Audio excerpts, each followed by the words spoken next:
بسم اللہ الرحمن الرحیم۔ السلام علیکم۔ روزی وائس چینل میں آپ سب کو خوش آمدید۔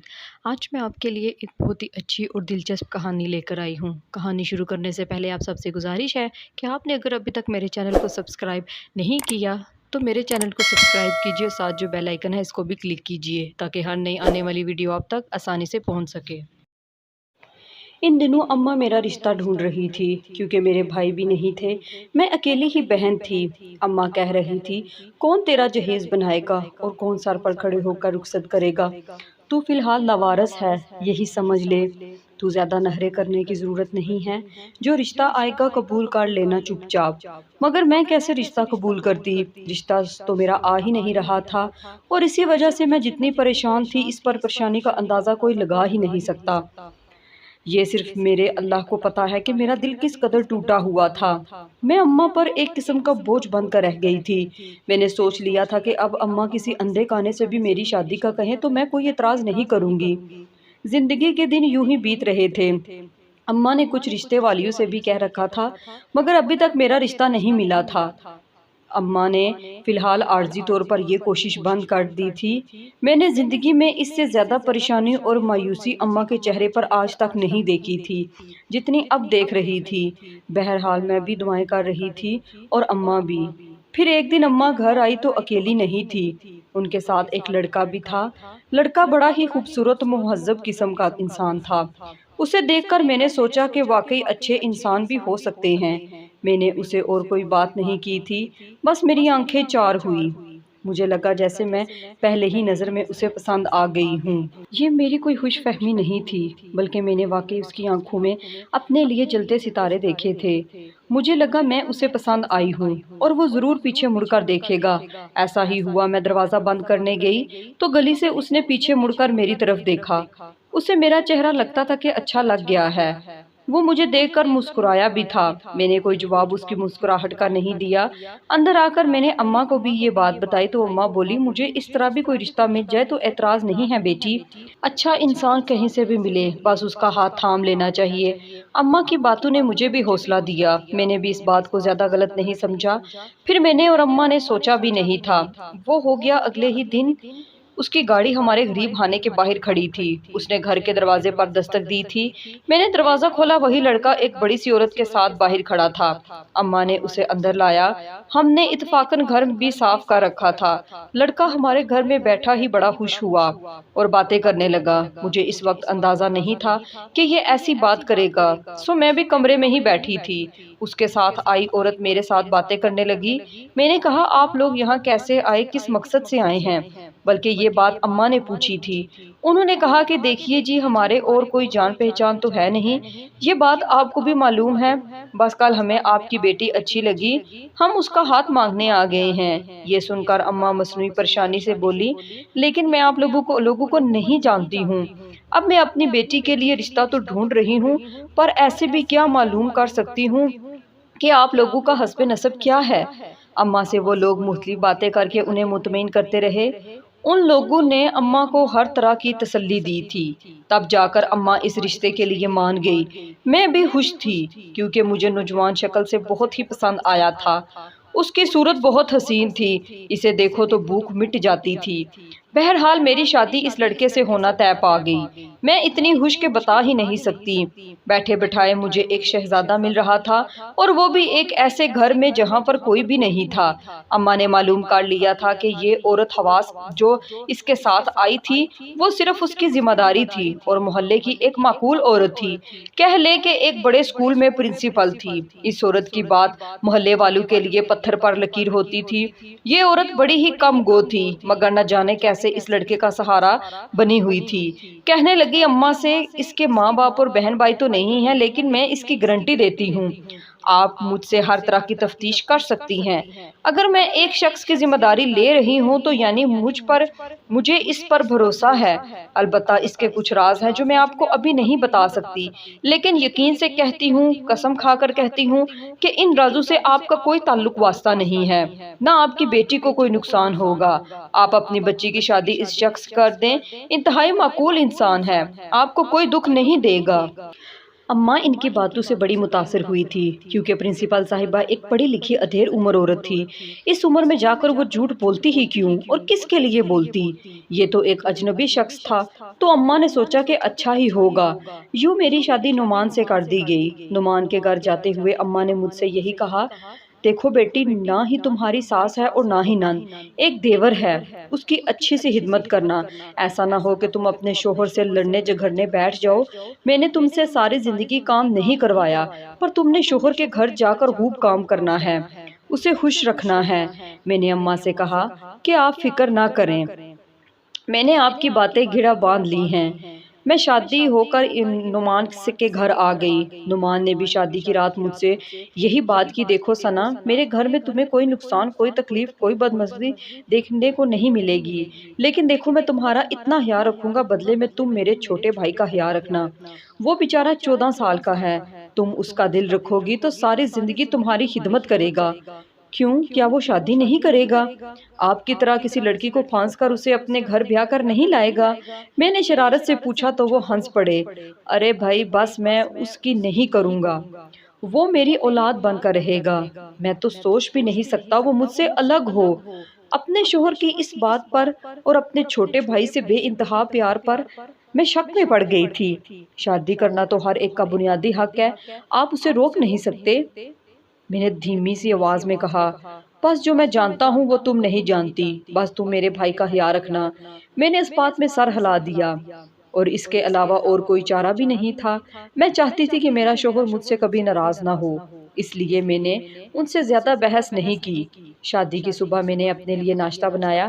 ظاہر ہے اس گھر میں ساس تو تھی نہیں، نندے بھی نہیں تھی، مجھے سب کچھ خود ہی کرنا تھا۔ شادی میں لوگ بھی مختصر ہی آئے تھے۔ اماں کو ناشتہ لانے والی زحمت نہیں دینا چاہتی تھی، سو انہیں پہلے سے ہی منع کر رکھا تھا۔ گھر میں بھی تو سارے کام میں خود کرتی تھی نا، یہاں بھی تو کر لیتی تو کیا قیامت آ جانی تھی۔ خیر صبح صبح میرا شوہر دفتر چلا گیا۔ اب گھر میں صرف میں اور میرا دیور تھے۔ گھر میں نے پورے گھر میں گھوم پھر کر دیکھا، میرا دیور کہیں بھی نہیں تھا، البتہ ایک کمرے کا دروازہ بند تھا۔ میں سمجھی کہ شاید اسی کمرے میں ہوگا۔ دروازے پر دستک دی پر کسی نے دروازہ نہیں کھولا۔ میں نے دوبارہ دستک دی تو ایک ہلکی سی آواز آئی۔ اس نے مجھ سے کہا کہ بھابی، مجھے ابھی نیند آئی ہے، دروازہ مت بجائیے۔ میں خاموش رہ کر اپنے کمرے میں آ گئی۔ حیرت تھی، میرا دیور ابھی تک مجھ سے ملا بھی نہیں تھا۔ میں دوپہر کا تو کھانا بنانے لگی۔ کھانا بناتے ہوئے مجھے آدھا گھنٹہ ہی ہوا تھا کہ دیور کے کمرے کا دروازہ کھلا اور ایک برقع پوش وجود باہر نکلا۔ میں اس کو دیکھ کر حیران تھی کہ مرد کب سے برقع پہننے لگے۔ وہ کچن میں آ کر پانی پینے لگا، اس نے اپنا چہرہ بھی چھپا رکھا تھا۔ میں نے اپنے دیور سے بات کرنا چاہی، اس سے پوچھا کہ تمہارا کیا نام ہے؟ اس نے کہا میرا نام حمزہ ہے، اس کے علاوہ اس نے کوئی بات نہیں کی۔ تو میرے دل کو بھی حیرت کا جھٹکا لگا تھا، آخر یہ کیسا لڑکا ہے جو بات چیت بھی نہیں کرتا تھا۔ کھانا کھانے کا میں نے اس سے بولا تو بولنے لگا میں بھیا کے ساتھ ہی کھانا کھاؤں گا۔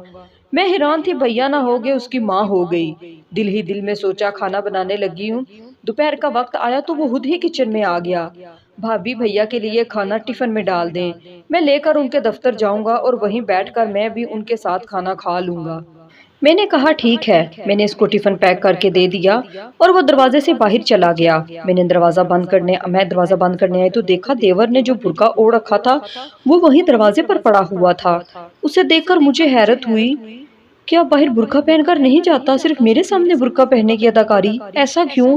میں نے سوچ لیا تھا کہ جب وہ آ کر دروازہ بجائے گا تو میں خود ہی جاؤں گی اور یہ دیکھوں گی کہ وہ بغیر برقع کے کیسے لگتا ہے، اور یہ بھی کہ اس نے برقع کیوں پہن رکھا تھا۔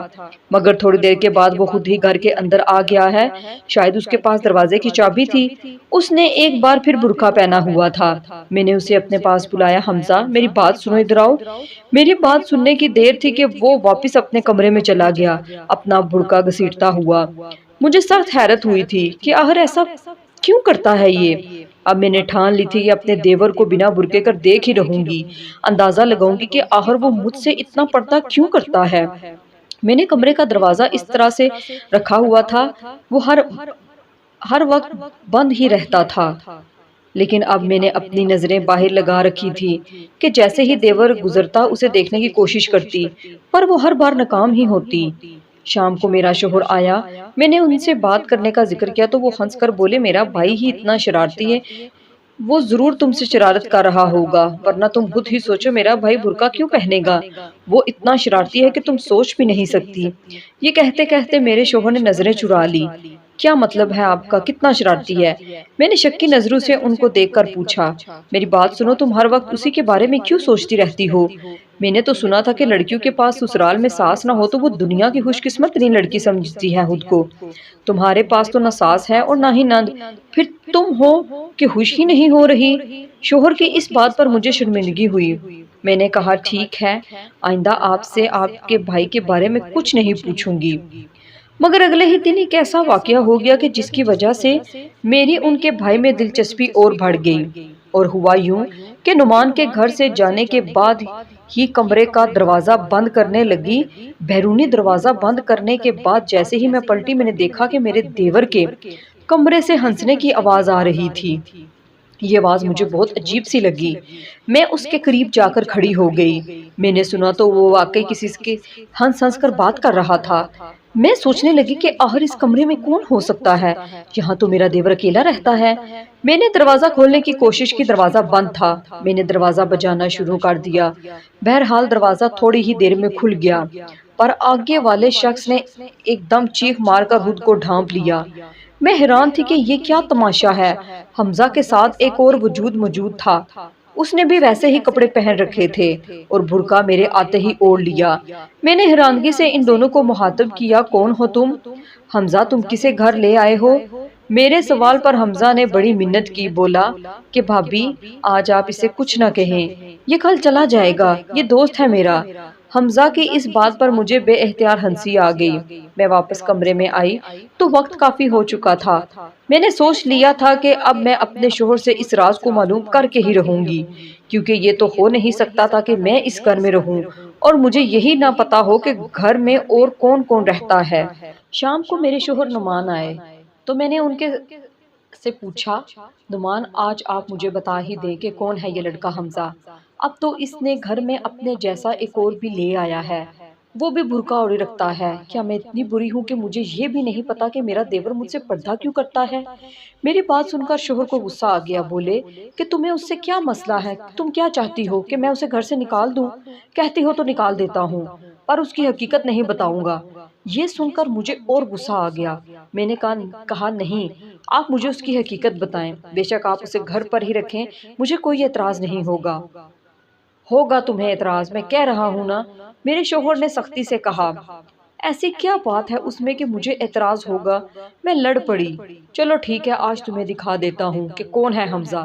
یہ کہہ کر انہوں نے مجھے ہاتھ سے پکڑا اور حمزہ کے کمرے کی طرف چل دیے۔ انہوں نے دروازہ بجایا، وہ بڑے غصے میں تھے۔ حمزہ نے سہمے سے انداز میں دروازہ کھولا۔ اس نے ابھی اپنے چہرے کے اوپر بڑی سی چادر کا رکھی تھی جو اس کے پاؤں تک پھیلی ہوئی تھی۔ میں نے دیکھا کہ وہ بہت زیادہ ڈرا ہوا لگ رہا تھا۔ نعمان نے اندر آتے ہی اسے ڈانٹنا شروع کر دیا، تم کیوں بھابی کے سامنے چہرہ ڈھانپ کر رکھتے ہو؟ میں نے تمہیں کتنی بار سمجھایا ہے، جب تک تم خود کو نہیں بدلو گے دنیا نہیں بدلے گی۔ اپنا چہرہ بھابی جان کو دکھاؤ ورنہ میں تم سے ناراض ہو جاؤں گا۔ انہوں نے یہ کہہ کر حمزہ کا انتظار کیا، پر حمزہ نے اپنے چہرے سے وہ پردہ نہیں ہٹایا۔ تب نعمان نے کھینچ کر اس کے سر سے خود ہی پردہ ہٹا ڈالا۔ نعمان نے پردہ اٹھایا ہی تھا کہ میری تو چیخ نکل گئی۔ میں نعمان سے لڑ پڑی، آپ نے مجھے دھوکہ دیا، آپ مجھے کیا سمجھتے رہے کہ میں بے وقوف ہوں، مجھے کچھ پتا نہیں چلے گا کہ یہ آپ کی سوچی سمجھی سازش تھی۔ نعمان نے سر جھکا لیا، دیکھا میں نے کہا تھا نا کہ تم اس کی اصلیت جاننے کے بعد لڑ پڑو گی، بس ایسا ہی ہوا۔ اب جو تمہاری سزا ہوگی وہ مجھے قبول ہے۔ سزا کیا ہوگی میری، کہ میں کیا کہہ سکتی ہوں؟ میری بات سنو، کیا تم نے مجھے کبھی کوئی غلط حرکت کرتے دیکھا؟ نعمان نے اپنے دل پر ہاتھ رکھ کر کہا۔ نہیں، میں سوچ کر بولی، واقعی میرے دیور کا اور نعمان کا کوئی اور تعلق نہیں تھا۔ پھر میں تمہیں بتاتا ہوں میرا اور اس کا کیا تعلق ہے۔ حمزہ کے ساتھ جو دوسرا لڑکا ہے اس کا کیا تعلق ہے مجھ سے۔ یہ کہہ کر انہوں نے میرا ہاتھ پکڑا اور دوسرے کمرے میں لے گئے جہاں پر ہم رہا کرتے تھے۔ شوہر نے مجھ سے کہا کہ تم کم از کم آدھا گھنٹہ خاموش رہو گی، میں تمہیں ساری بات بتاؤں گا، پوری بات سننے کے بعد ہی تم کوئی جواب دینا، پھر تمہارا جو فیصلہ ہوگا مجھے منظور ہوگا۔ تب میرے شوہر نے کہانی شروع کی کہ اگر زیادہ تفصیل میں جاؤں گا تو دن نہیں گزر پائے گا۔ تم نے کبھی مجھ سے پوچھا کہ نعمان آپ اکیلے کیوں رہتے ہیں؟ آپ کی گارنٹی ایک اجنبی عورت نے کیوں دی؟ نہیں پوچھا نا، میں بتاتا ہوں تمہیں۔ میری عمر ان دنوں صرف 18 سال تھی جب میں اپنے گھر میں پلا بڑھا اور اب اپنے گھر کا وارث بن چکا تھا۔ میرا تعلق ایک امیر گھرانے سے تھا۔ میری ماں، باپ، بہن، بھائی تھے، سبھی ایک معقول انسان تھے۔ ان لوگوں کی آنکھوں پر مگر دولت کی پٹی بندھی ہوئی تھی۔ یہ لوگ کسی اور چیز کو اہم نہیں سمجھتے تھے سوائے اس کے کہ ان کے پاس ڈھیر ساری دولت ہو۔ میں مختلف تھا، میرا دل لوگوں کے لیے دھڑکتا تھا۔ میں جسے بھی دیکھتا اس کی مشکل کو حل کرنے کی کوشش کرتا رہتا تھا۔ ایک دن ہمارے گھر میں بڑے بھائی کے بیٹے کی سالگرہ تھی۔ بھائی کے بیٹے کی سالگرہ جب بھی ہوتی ابا ناچنے والوں کو ضرور بلاتے تھے۔ اس دن بھی ایسا ہی ہوا۔ ابا نے ناچنے والوں کو بلایا تھا ہمارے گھر۔ ناچنے والوں میں خواجہ سرا بھی شامل تھے۔ ہمارے گھر میں چونکہ 2 بچے اور پیدا ہوئے تھے سو خواجہ سراؤں کو موقع مل گیا ناچنے گانے کا، اور ان لوگوں نے رونقیں لگا دی تھی۔ ابا نے گھر کی عورتوں کو اندر بھیج دیا۔ ہم سب مرد ہی تھے جو خواجہ سراؤں کے ساتھ کھڑے تھے، ان کو دیکھ کر محظوظ ہو رہے تھے۔ ایک چھوٹا سا لڑکا ان سب میں سے تھا جس پر بھائی کی نظر پڑ گئی تھی اور وہ بھائی کی نظروں میں آ گیا تھا۔ میں بھائی کو ہی دیکھ رہا تھا۔ بھائی نے اسے سائڈ پر لے جا کر نہ جانے کیا کہا کہ وہ ان کے ساتھ چھت کی طرف چل پڑا۔ میں بھی پیچھے پیچھے گیا کیونکہ مجھے بھائی کے ارادے ٹھیک نہیں لگ رہے تھے۔ لڑکا کم عمر تھا، میں اس کے پیچھے پیچھے گیا۔ میں نے جا کر اوپر دیکھا، بھائی اسے بہلانے پھسلانے کی کوشش کر رہے تھے تاکہ وہ ان کے ساتھ تعلق بنانے پر آمادہ ہو جائے۔ میں بھی دیکھنا چاہتا تھا کہ اس کا کیا رد عمل ہوگا۔ وہ رونے لگا تو بھائی اس پر زبردستی کرنے لگا۔ میں حیران ہوا کہ ایک بچے کا باپ بننے کے بعد بھی بھائی کے اندر سے حیوانیت نہیں گئی۔ میں نے اس لڑکے کو بھائی کے ہاتھوں سے چھڑا لیا۔ بھائی کو یہ بات بہت بری لگی۔ بھائی نے سامنے آ کر میری بے عزتی کی، بلکہ الزام مجھ پر ہی لگا دیا۔ کہا کہ یہ اس خواجہ سرا کے ساتھ زبردستی کر رہا تھا، جبکہ ابا کو حقیقت معلوم تھی کہ کون تھا اور کس نے کیا تھا، مگر ابا بھی مجبور اس لیے تھے کہ کیونکہ بڑا بھائی پیسے کماتا تھا، گھر کا نظام بھی چلاتا تھا، جبکہ میں تو گھر میں مفت ہی رہتا تھا۔ بس پھر کیا تھا، بھائی نے ہنگامہ کھڑا کر دیا اور مجھے گھر سے نکال دیا۔ ساتھ ہی اس خواجہ سرا کے بارے میں باقی لوگوں کو اتنا ڈرایا کہ وہ بھی اسے اپنے ساتھ لے جانے پر کترانے لگے۔ وہ بیچارہ 12-13 سال کا تھا، کہا جاتا۔ رونے لگا، بری طرح مجھ سے بولا کہ میں اپنے ماں باپ سے دور ہوں، انہوں نے بھی مجھے گھر سے نکال دیا، اب یہ لوگ مجھے اپنانے سے انکار کر رہے ہیں، میں کہاں جاؤں گا؟ میں نے اسے بہت سمجھایا، کہا کہ تم فکر نہ کرو، میں اپنے گھر میں خود بھی نہیں رہوں گا، تم بھی میرے ساتھ چلو، ہم دونوں مل کر رہیں گے۔ وہ میرے ساتھ آ گیا۔ میں نے ایک دفتر میں نوکری کر لی کیونکہ اچھی تعلیم تھی میرے پاس، اور یہ میرے گھر میں رہنے لگا۔ میرے گھر کے سارے کام کرتا، مجھے خوش رکھتا، مجھے کبھی کسی چیز کی تکلیف نہیں ہونے دیتا۔ اس نے وہ کپڑے بھی دھوتا اور سب کچھ کرتا۔ تم آئی تو میں نے اس لیے اسے منع کر دیا کہ تمہیں شک نہ ہو جائے کہ یہ خواجہ سرا ہے، اور یہ بیچارہ اس بات کے بعد سے اتنا ڈرا ہوا ہے کہ خود کو چھپا کر رکھتا ہے۔ کہتا ہے میں لڑکی ہوں۔ میں نے اسے کہا کہ تم مرد بنو، لیکن یہ کہتا ہے کہ مرد درندے ہوتے ہیں، مرد برے ہوتے ہیں، میں کبھی مرد نہیں بنوں گا، اللہ مجھے مرد نہ بنائے۔ میں اسے سمجھاتا ہوں میں بھی تو ایک مرد ہوں نا جس نے تمہیں پناہ دی ہے، پر اس کا ذہن کچا تھا اس لیے خوفزدہ ہو گیا ہے۔ اب تم ہی بتاؤ، اگر تم بھی اس کے ساتھ ایسا ہی پیش آؤ گی تو یہ بیچارہ خود کو اور زیادہ کوسنے لگے گا کہ شاید اس میں بھی اسی کا قصور ہے۔ اپنے شوہر کی باتیں سن کر میرا دل پگھل گیا۔ میں نے کہا آپ فکر ہی نہ کریں، اب سے حمزہ میری دوست ہے، میرا دوست بھی ہے، میری بہن بھی ہے، میرا بھائی بھی ہے، وہ جو بننا چاہے گا میں اسے بناؤں گی، اسے پڑھاؤں لکھاؤں گی۔ اگر ہم اسے گھر میں چھپا کر رکھیں گے تو اس کی کوئی شخصیت نہیں بن پائے گی۔ میرے شوہر نے اس بات پر میرا بہت شکر ادا کیا، بولے کہ مجھے تم سے یہی امید تھی، بس تم اب میرے بھائی کا، میری بہن کا خیال رکھنا۔ یہ کہہ کر وہ ہنس پڑے۔ میں نے ان کے منہ پر ہاتھ رکھ دیا کہ اللہ کی بنائی ہوئی یہ مخلوق ہے، اس پر ہنسنے نہیں، ہمیں ان کی خدمت کرنی چاہیے، اور ہم اس کی خدمت کریں گے، ان کا خیال رکھیں گے تو یہ بھی آپ کو بدل ڈالیں گے، اپنے آپ کو بدل ڈالیں گے۔ میرے شوہر نے انشاءاللہ کہا تو ہم دونوں ایک نئے دن کی امید کے ساتھ مسکرا دیے۔